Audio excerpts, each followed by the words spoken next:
gonna hear, did you give an update on Betty? No, I didn't. I called Betty, and good news, bad news. The good news is she went through her procedure just fine, and they believe they have gotten all the kidney stones out. But when I called her, she had been weak and she had fallen, and so she was sitting on the floor waiting for her kids to come and help her up off the floor. So, but she's feeling better, but still kind of weak, probably from the anesthesia. And she said she was thinking about maybe trying to come. I said, no, right now you're not going to be able to turn your electric cart around there at the top of the steps. So, but anyway, but no, the procedure went well. Yeah. So. All right, so we're in lesson number 4. When I wrote the title on the board, I think that it is quite ironic, because it says Jesus demonstrates his power. Well, if you break up the word demonstrates, what is the first part of the word? Demon. Exactly. And what is interesting is that that was the reaction of the Jewish leaders, that he was demon-possessed. And this is why he was able to cast out demons, was because he was an agent of Satan himself. We're going to get in this morning. You are going to hear a fantastic study. I won't say it. Out of the book of Matthew on after. signs. And again, it is relative to the Jewish leaders' comments. So anyway, I just thought it's really interesting that they should choose the title, Jesus demonstrates his power, because in English you can break up that word into demon and straits. So what we're going to see here, again, it's what is really interesting is as we go through this section this morning, there are 4 miracles that Jesus performs. You could say that they are all signs. And yet, when we get to our study in the book of Matthew this morning, what do the Jewish leaders ask Jesus for? A sign. And he gives them a very, very interesting answer, and we're going to develop that thought in the morning worship. So anyway, this morning, though, we're going to take a look at these 4 miracles. Again, remember, all 4 Gospels are different. Mark is perhaps written with a Roman audience in mind. These are people that are impressed with power. They're impressed with activity, with things getting done.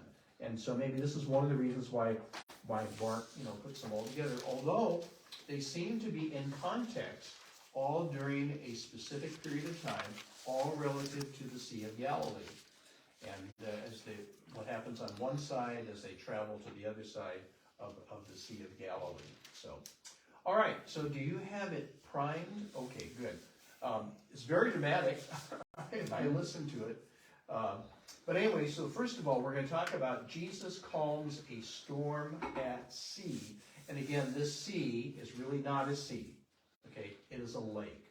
It's a freshwater lake, but it's huge. Okay, and the other thing you need to know is that this lake, because it is 600 feet below sea level, because it is in literally a bowl, when the weather changes, the wind can come whipping down these hills, and a calm day can turn into a ferocious storm instantly. And so this apparently is what happens here. So, chapter 4, verses 35 through 41, please. And all things to his disciples. On the same day, when evening had come, he said to them, Let us cross over to the other side. Now when they had left the multitude, they took him along in the boat as he was, and other little boats were also with him.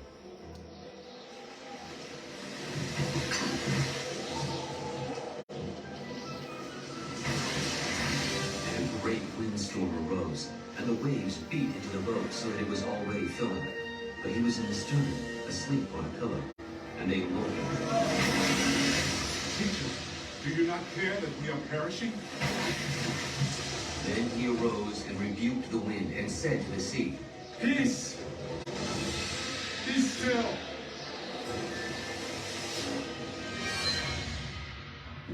And the wind ceased, and there was a great calm. Why are you so fearful? How is it that you have no faith? And they feared exceedingly, and said to one another, Who can this be? That even the wind and the sea obey him. Okay, very dramatic story. So as we begin, I'd like you to turn the page, if you're on page 31 to page 32, because there is a little box there entitled The Sea of Galilee. Would somebody read that box for us, please? The Sea of Galilee is located in what was northern Palestine during the first century.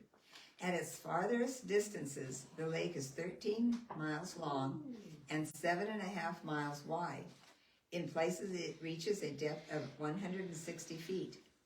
The lake's setting is beautiful. Beyond the shoreline of pebbles and shells, wildflowers grow. High green hills ring most of the lake.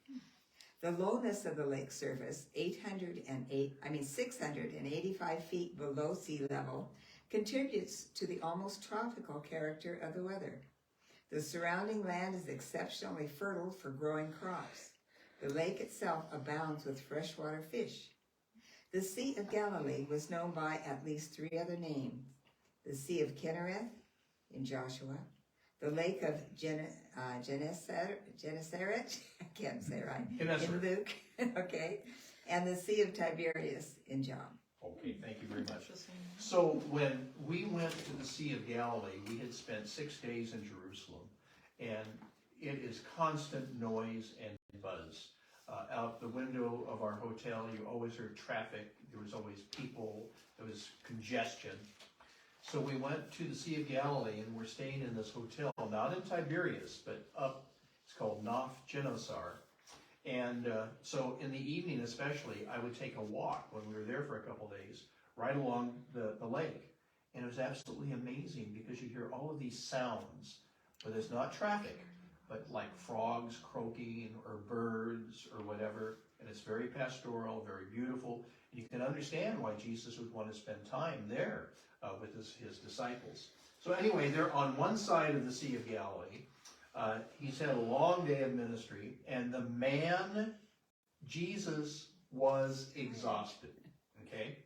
We need to remember that Jesus was fully man, but he was fully God. The man Jesus got hungry. The man Jesus got tired, okay?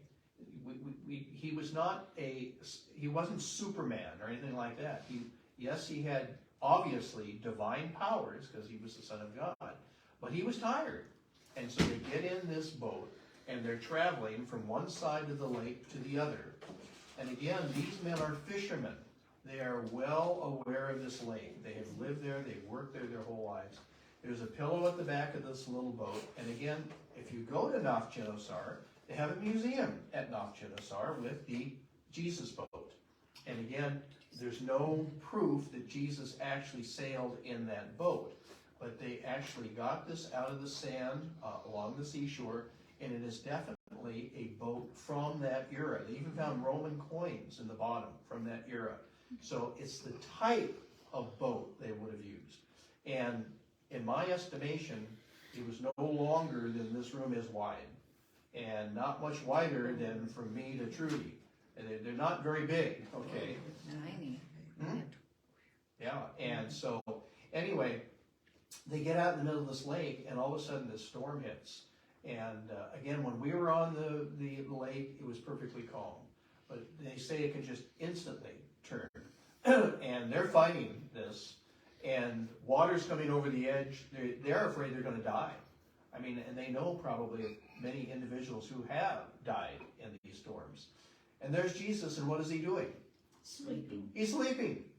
And so they get a hold of him, and their whole comment is, "Teacher, don't you care if we drown?" And this is more of an accusation than it is a question, okay? If Jesus really cares about them, why isn't he going to do something about it? So, Jesus is now awake, and what does he first of all do? Quiets the storm. Yeah, he commands the storm. In fact, in my Bible version, it says, he rose and rebuked the wind and said to the sea, peace, be still. So this is a command. And what happened immediately? Obedience. It became calm instantly. Does this indicate that it was actually a storm that Satan brought? What? Is that why he uses the word rebuke? So, I have heard that theory, okay? And again, one could say that obviously Satan was opposed to Jesus' ministry. Because he's heading towards the demon-possessed man. He's headed towards the that was his demon-possessed next man, stop. and so it is a possibility. The interesting thing is Scripture does not specifically say that. So, I don't know. Don't know. Again, it's something we can speculate. Yeah. Okay, Satan has power, but how much power does he have? Does he have power over nature this way? Possibly, you know. But again, even if Satan was not involved, Jesus speaks, it says he rebukes, and all of a sudden it's calm, okay? What is interesting then is that he turns to the disciples after saying, peace, be still, and he asks them two questions, all right? What is the first question? Why are you afraid? Yeah, why are you so fearful? And what's the second question? You have no faith? How's it you have no faith? Okay. Now again, in context, that makes sense if they understood who Jesus is and why he was there. But again, they're still trying to figure this out. Now, why do we know that they're still trying to figure this out? What is their question? We're Don't amazed. you care? Yeah, before that, it was, don't you care? That we were, Yes, but then their question is, Who is that? what Yeah. kind of man is he yeah. that even the wind and the sea obey him? Okay, so they still don't understand fully that he is truly the Son of God, that he is the Messiah, that he's on a divine mission. Okay, He created all that. I can see his face, name slip my mind. David Jeremiah. David Jeremiah said that in his ministry he has had to fly a lot. And he used to be afraid to fly.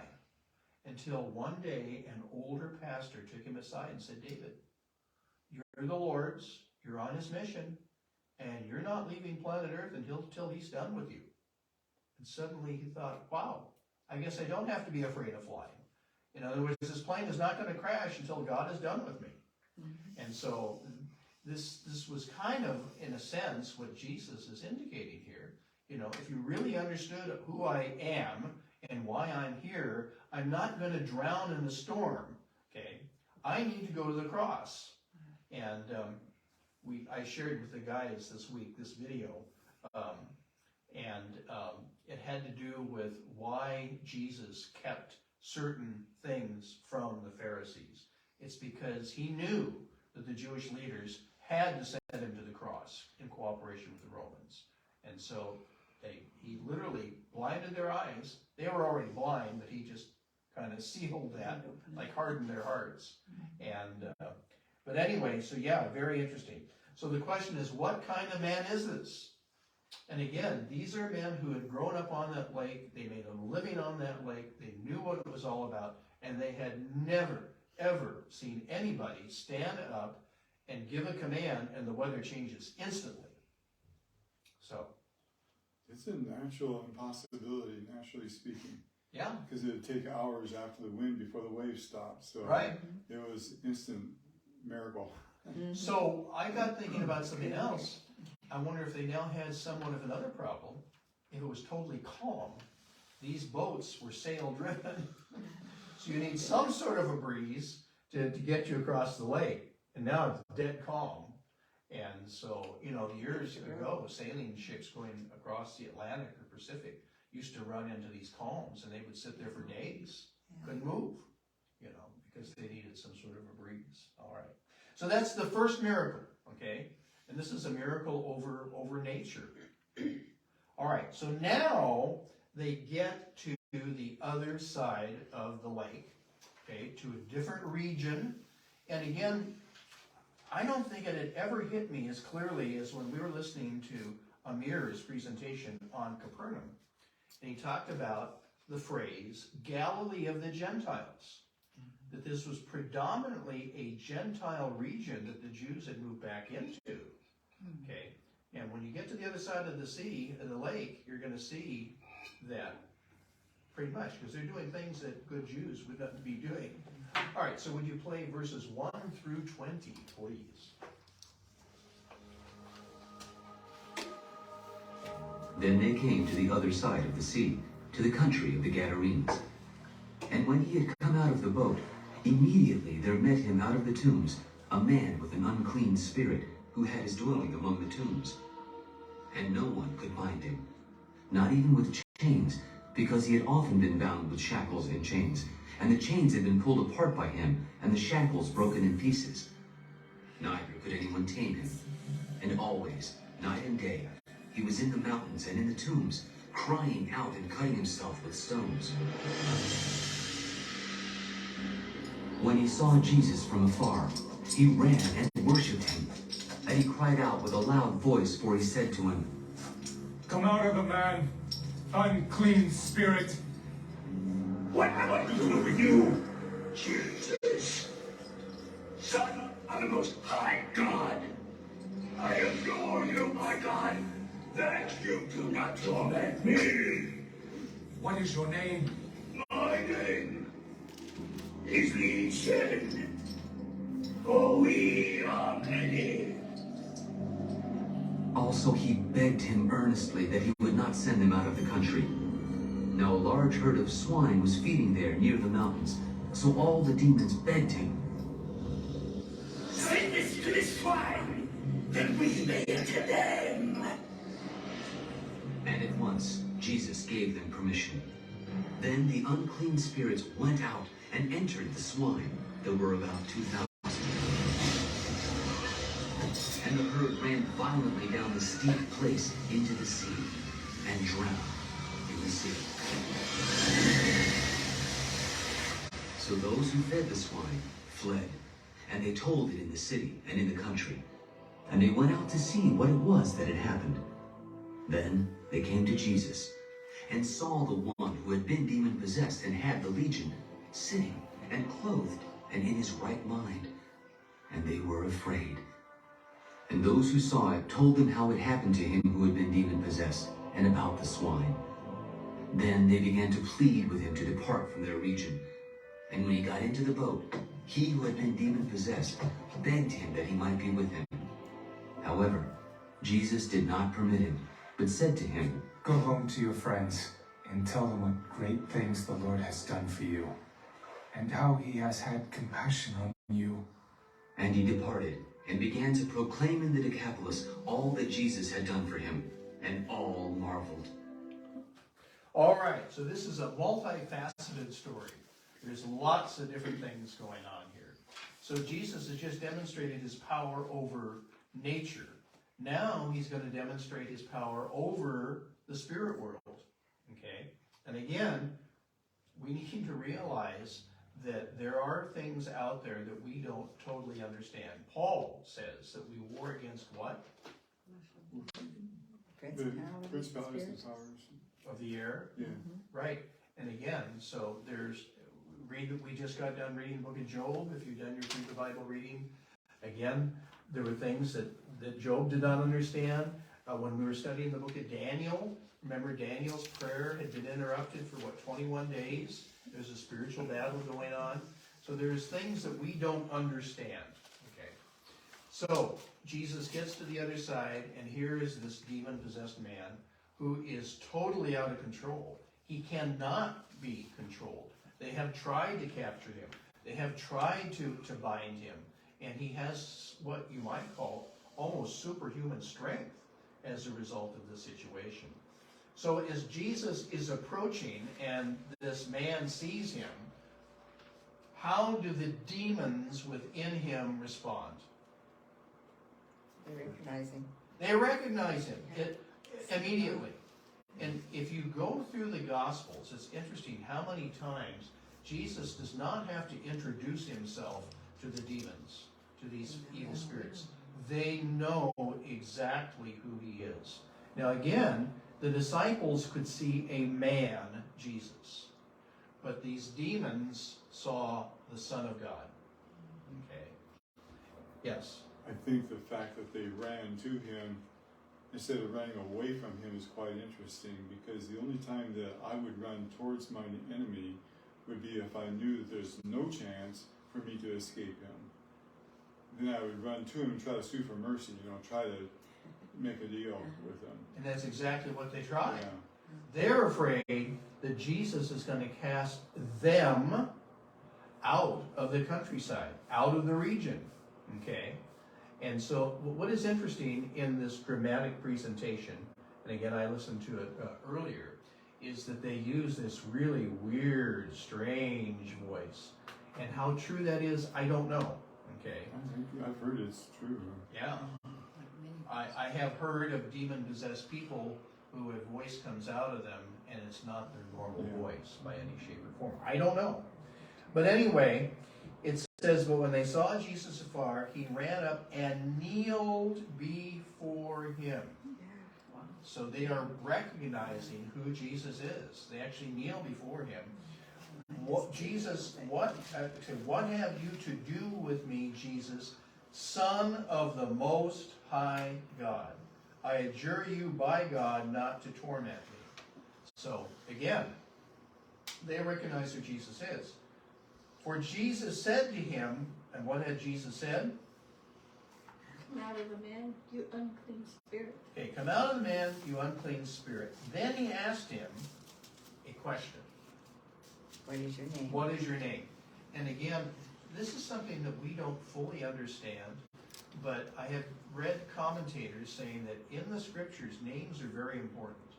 And that names oftentimes mean something. It refers to who a person is or to their personality. And so what is the response of this voice? Legion. Because we are many. Right. My name is Legion, for we are many. Now your study guide, if you take a look, points out the fact that Legion can have various meanings during that period of time. And if I remember right, it says something about 6,000? Yeah. Yeah, up to 6,000 could be Roman legion. So again, we don't know the precise number of demons that were in this man, but it says there were 2,000 swine about, and they all rush into the sea. All of them rush into the sea. So there might have been 4,000 that didn't get a pig. We don't know. Or a pig had 2 or 3. Yeah. Each pig got the double up. We don't know. Again, so legion, again, this is just my gut reaction, is not necessarily a specific number, but the idea of many, a whole group that are in this guy, and this is the reason why he cannot be contained. Okay? And it says, and he begged him repeatedly not to send them out of the country. So, now there was a great herd of swine feeding near the mountains. Now this is very interesting, because Jesus' ministry is to what group of people? Jews. Jews. But to Jews, swine or pigs are what? Unclean. They're unclean animals. So what we might have here, and again, different Bible commentators have different opinions, is a black market industry. Okay? They're raising things that should not be raised. Other people say, well, there were Jews in the area, but these were Gentiles who were actually doing the raising of this. But the fact is, in this region, probably there should not have been pigs being raised, okay, because they're unclean animals. They're not kosher. And so they begged to be sent into the swine. And Jesus gave them leave. Then the unclean spirits came out and entered the swine, and the herd, numbering about 2,000, ran wildly down a steep hill into the sea and were drowned in the sea. So, again, you've got to wonder why these demons do this, because I don't think the demons drowned. Okay? They are spirit beings. Okay? They were not, I don't think they were destroyed, but they destroy these pigs. Whether it's out of their fury, their anger, whatever, I don't know.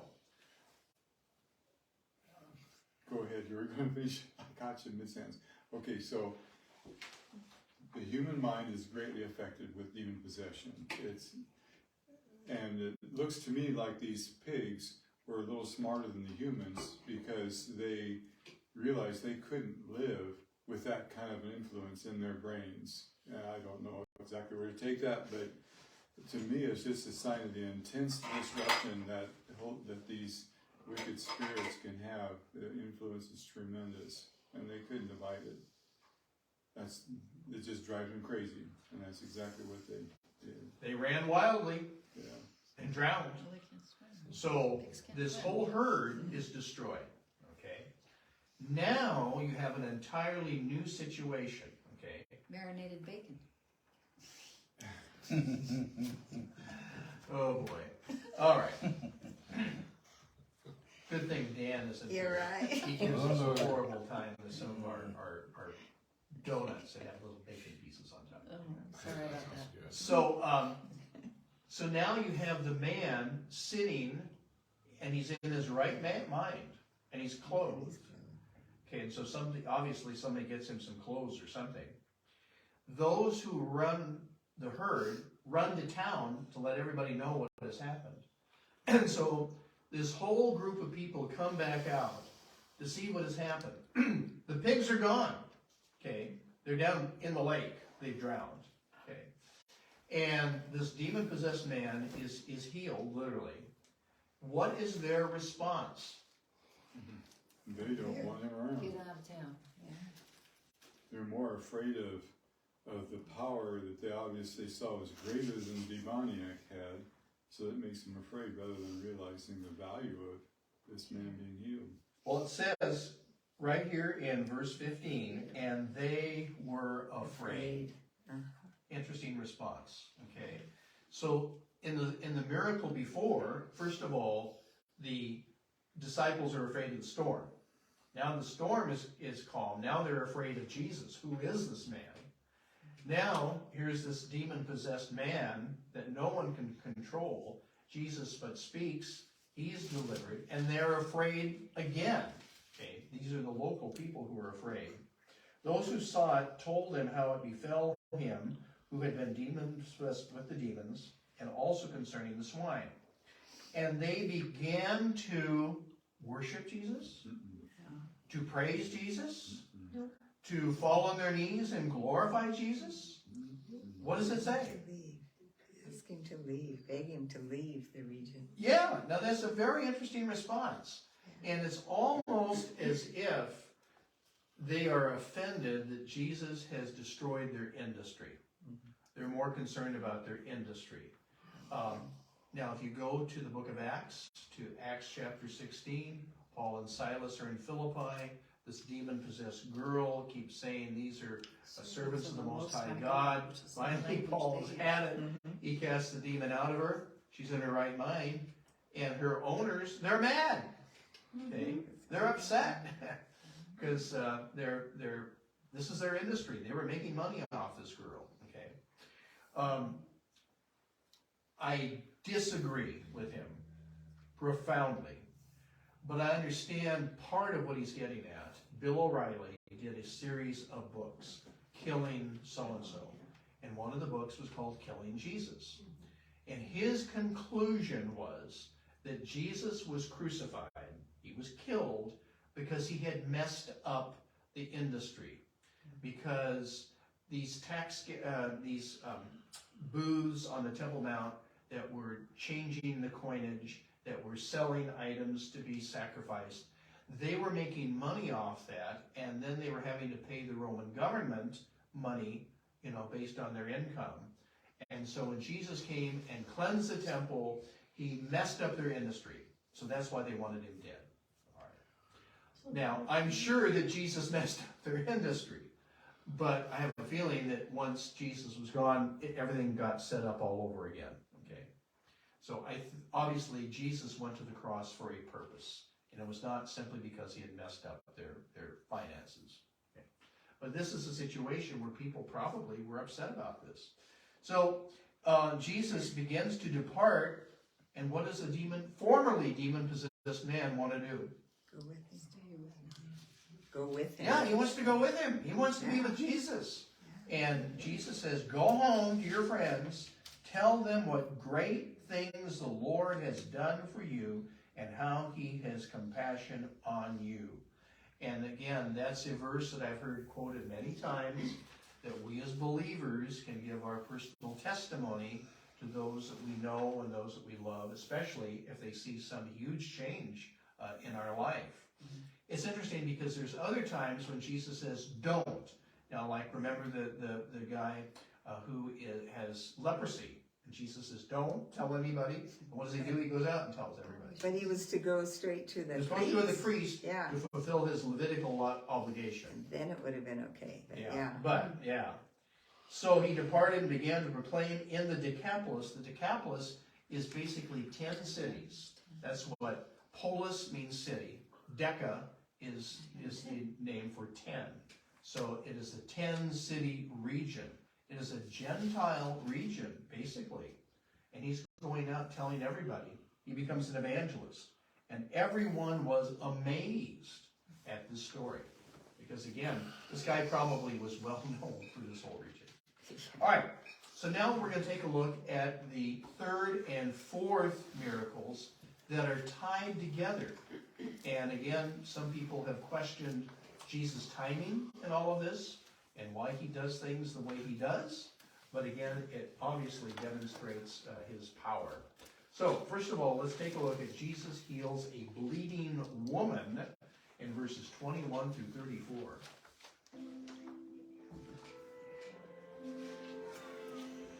Now when Jesus had crossed over again by boat to the other side, a great multitude gathered to him, and he was by the sea. And behold, one of the rulers of the synagogue came, Jairus by name. And when he saw him, he fell at his feet and begged him earnestly. My little daughter lies at the point of death. Come and lay your hands on her, that she may be healed, and she will live. So Jesus went with him, and a great multitude followed him and thronged him. Now a certain woman had a flow of blood for 12 years, and had suffered many things from many physicians. She had spent all that she had, and was no better, but rather grew worse. When she heard about Jesus, she came behind him in the crowd and touched his garment. If only I may touch his clothes, I shall be made well. Immediately, the fountain of her blood was dried up, and she felt in her body that she was healed of the affliction. And Jesus, immediately knowing in himself that power had gone out of him, turned around in the crowd. Who touched my clothes? You see the multitude thronging you, and you say, who touched me? And he looked around to see her who had done this thing. But the woman, fearing and trembling, knowing what had happened to her, came and fell down before him and told him the whole truth. Daughter, your faith has made you well. Go in peace and be healed of your affliction. Okay, very good. Interestingly enough, I'm fascinated by the way they pronounce some names and words. And they have it Jairus instead of Jairus. What I think they've forgotten is there are such things as diphthongs, where you take letters and they make a new sound. For instance, if you have the letter T and you add the letter O, what's the word? Two. If you add the letter E to that, what's the word? Okay, it's not 2F, it's toe. Okay, and so it's a diphthong. The O and the E together make a sound, and so I still think it's gyrus, not Jairus. But anyway, that's neither here nor there. All right, so this man, they're now back on the western side of the Sea of Galilee, the Capernaum side, and many people believe that this this man may have been one of the leaders of the synagogue there in Capernaum, where Jesus had gone and where he had spoken. Obviously, he had some faith. He believed in Jesus because he has got a problem. His problem is his daughter is sick, she's dying, and so he goes to Jesus to do something about it. Jesus does not condemn him. Jesus agrees to go with him.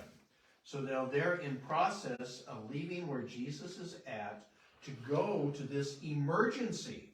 This young woman is dying, and Jairus wants Jesus there to do something about it.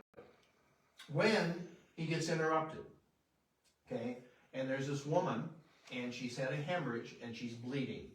If you take a look at page 35 of your study guide, there is the prescription for bleeding cases. Would somebody read about that prescription?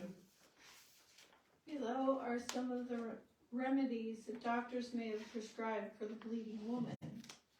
Carrying the ashes of an ostrich egg in different cloths, depending on the season. Eating Persian onions boiled in wine. Carrying a barley corn that had been found in the dung of a white female donkey. Swallowing a mixture of gum, alum, and crocuses. These remedies are contained in the Talmud, a Jewish commentary on the law. You know, before we laugh too hard, if you study the history of medicine, we've had some very strange ideas. George Washington, the first president of the United States, died probably of loss of blood. He probably had pneumonia. And the doctors thought, oh, we got to get rid of this bad blood, and so they kept bleeding him until he died. Okay, and it seems, yeah. Got rid of the pneumonia. Yeah, they got rid of the pneumonia, all right. And so, and I've often heard it said that should Jesus tarry, in the future, doctors will look back at some of the therapies we have done and said, why did they even do that? You know, we thought it would help or whatever. So anyway, the issue here is that this woman was very similar to the man with leprosy. Because if a woman had an issue of blood, she became unclean, and she was to be separate. When Trudy was working and I was in seminary, there was a group of ultra-Orthodox Jews in our community. And they had a main house, and then they had a little house behind the main house. And the men wore these long side braids all the way down, but the women would shave their heads and wear a wig. But when the woman had her time of the month, she had to leave the main house and live out in the small house until she was done with her issue of blood. That's not such a bad idea. You know how the emotions go when those kind of days of the month are there? I wouldn't know anything about that. I'm happily married. I love my wife. Oh, that's good. I think you were once too. Seriously, I won't mention one, but one of our daughters, we were out one day, and all of a sudden her personality totally changed. And we could hardly wait till we got home. And I said to Trudy, I wonder if she has begun something. Yeah. And Trudy got her aside, and sure enough, but yeah, there was a total personality change instantly. I mean, wow. Anyway, so, but this woman was unclean because of this blood. So she probably was separate. She could not go to the synagogue. She probably shouldn't be touching, quoting, anybody. But yet she believed that if she at least touched Jesus in the hem of his garment, and again, if you do certain Bible studies, Jewish males wore a special cloak, and it had a special color that was weaved into the side of it. Right. And so that's probably what she touched. Anyway, she touched it, and did she go home and maybe a month later started feeling better? No. Instantly she was healed, and this stopped. And she knew it. She knew it. So Jesus, though, stops in the middle of everything, and there's this whole crowd around him. And what's the question? Yeah. And Jesus' disciples turn around and say, what do you mean, who touched you? There's people all around you, everybody's bumping into you. But Jesus knew that power had gone out from him. And again, this is a very interesting story, you know. And again, it is not the prescribed way to be healed. But again, this was this woman's expression of faith. So he turns and looks right at her, and uh-oh, her goose is cooked, so to speak. And so she confesses. So does Jesus condemn her? Does Jesus judge her? No. What does Jesus say? Your faith has made you well.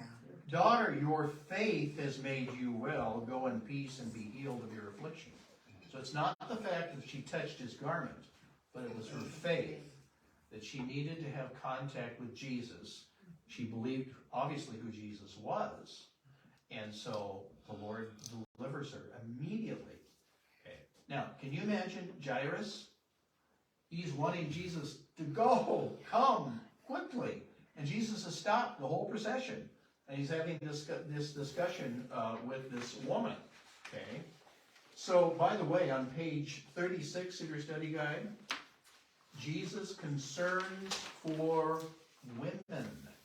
And again, you have to remember the day and age in which this takes place. This was a patriarchal society. So would somebody read that box for us, please?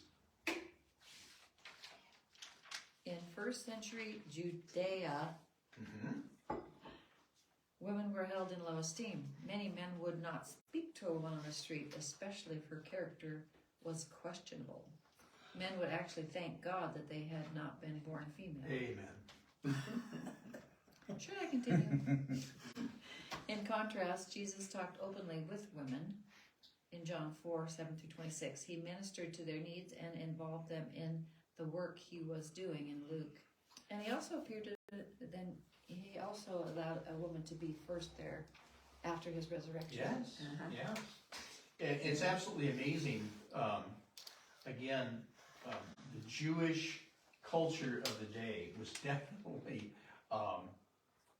what's the word, misogynistic? They were male-dominated, male only, you know. And so, yeah, you see God's concern for both men and women. Now, men and women are different, okay? They're different, but yet God is concerned for both of them in the situation. Yeah, Pharisees used to pray every day, God, I'm so thankful you didn't create me a Gentile or a woman. And so, anyway, all right. So, let's go on now. Jesus restores life to a young girl in verses 35-43. While he was still speaking, some came from the ruler of the synagogue's house. Your daughter is dead. Why trouble the teacher any further? As soon as Jesus heard the word that was spoken, he said to the ruler of the synagogue, Do not be afraid, only believe. And he permitted no one to follow him, except Peter, James, and John, the brother of James. Then he came to the house of the ruler of the synagogue, and saw a tumult and those who wept and wailed loudly. Why make this commotion and weep? The child is not dead, but sleeping. And they ridiculed him. But when he had put them all outside, he took the father and the mother of the child and those who were with him, and entered where the child was lying. Then he took the child by the hand, Talata kumi, which is translated, little girl, I say to you, arise. Immediately the girl arose and walked, for she was 12 years of age, and they were overcome with great amazement. But he commanded them strictly that no one should know it, and said that something should be given her to eat. Okay, so very interesting situation here. Now that Jesus has dealt with this woman, here come people from, presumably, Capernaum, from the ruler's house, and say, don't bother the teacher any further, your daughter is dead. Jesus' response is directly to Jairus, the ruler of the synagogue, and what does he say to him? Be afraid any longer. Don't be afraid any longer. Mine says any longer, but don't be afraid, only believe. Only believe, exactly, right. So anyway, here again is this word fear or afraid. This keeps popping up. Okay, we've had the disciples in the boat. They're afraid they're going to drown. Then when the storm is over, they're afraid that who is this man? They're afraid of him. You have the demon-possessed man that the people are afraid of. Jesus casts the demons out of him. Now they're afraid of Jesus, you know. Here, he says to Jairus, don't be afraid, only believe. And again, I'm sure you've heard songs, hymns based on this, and it's a very popular phrase. But again, it's easy to say this, but what does Jesus do about it? So he goes, but as they're going into the house, he only allows 3 of the disciples to go with him. And who are they? Peter, James, and John. Peter, James, and John. And they seem to be an inner circle. And again, they're used often. Okay, this is... On that recording, they did not do that correctly. No, you're right. Because the weeping and wailing would I don't know how to do it, but they really, really, really loud. And that's it would have been so... Yeah. Unnerving. So, and also, this is not genuine. These are paid mourners. Oh yeah, right, they are. So when there was something like this, people were brought in, and this is their response to this. So yeah. So Jesus basically tells them to cease and desist because the girl is not dead. She is what? Sleeping. Okay. Now, was she dead? Yes, she was dead. But Jesus understands that she's not going to stay dead. And so when a person goes to sleep, you expect them to wake up. That's why in Scripture, there is a term, an expression, that we sleep. Now, again, our friends locally have taken this to a higher level, and they talk about soul sleep. Okay? But what they mean by that is totally different than this. By soul sleep, they mean that you no longer exist. They don't believe that we are body and spirit. They believe we are only body. When the body dies, you're done. You only exist in God's memory. And only if God resurrects you will you come back into existence. Yes, there's a lot of dimensions that I never understood before. Yes, soul sleep is a very, it's not a very honest term, really, because they mean a lot more than that. So, Jesus goes in, they laughed at him in ridicule. You know, she's dead. So they go in, everybody's excluded except the father and the mother and the girl and the disciples. He takes the girl by the hand, and what does he say specifically? I can't pronounce it real well. Talitha Kumi. Now, this is Aramaic. This is not Hebrew, okay? So that the lingua franca of the local people of that region in that day was Aramaic, much of which it is today. Aramaic is still spoken in some of these areas. Okay, it is kind of a form of Hebrew. The letters are very similar, and some of the words are even similar. It's kind of like the difference between Hebrew and Yiddish. Okay, I grew up around a lot of Jewish people, and they had a lot of Yiddish expressions. Okay, that are not Hebrew, but they're Yiddish. So, what is interesting is that many Bible scholars believe that Jesus actually spoke in Aramaic. And that, again, when the New Testament was written, it was written in Greek so that people from out the whole region could understand it. But Jesus did not speak in Greek. Jesus probably, if he used Hebrew, did it only in the synagogue, like when he was reading from the scriptures. So what is interesting here is that many people believe that this is recorded in Aramaic because it was so dramatic. It was so devastating. Okay, there's another time when Aramaic is recorded. Does anybody know when that is? Eloi, Eloi, lama sabachthani. Okay, my God, why hast thou forsaken me? That is Aramaic. And again, so these words were probably echoing in the disciples' ears. And Mark if he's getting Peter's take on all this. Peter was there. Peter heard what was going on in that room. And so, anyway, means little girl, I say to you, arise. Immediately the little girl arose and walked, for she was 12 years of age, and they were greatly astonished. And again, if you take a look at page 37 of your study guide, we're out of time, but I just encourage you to read that. There are terms that are used, and this term is one for a young girl. So she wasn't a baby, she wasn't an adult, but she was able to get up and walk. And Jesus is concerned about two things. Number one, he tells them, don't tell. But number two, what does he say? Yeah, get her something to eat. So he very practical concern here as he brings this girl back to life. So here are 4 miracles. Okay, you have the calming of the storm. You have the casting of a legion of demons out of this man. You have the healing of this woman who has suffered for 12 years and they can't cure her bleeding. You have the raising of Jairus' daughter. These are all miracles. They're all signs and wonders. Now keep that in mind when you go in and listen to that fantastic study you're going to hear this morning, obviously from a guest preacher. When the Jews, in the midst of all this, demand what? Yes. A sign. Mm-hmm. Yeah, it doesn't make a whole lot of sense. Where's the eyeballs at? Exactly. Haven't you been paying attention here, folks?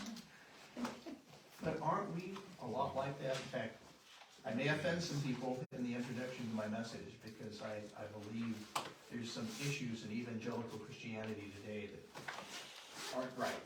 All right, we need to switch gears and get ready for our worship time. Connection that the little girl was 12 years old and the lady had the issue of blood for 12 years. Ooh, I hear music. You mean that?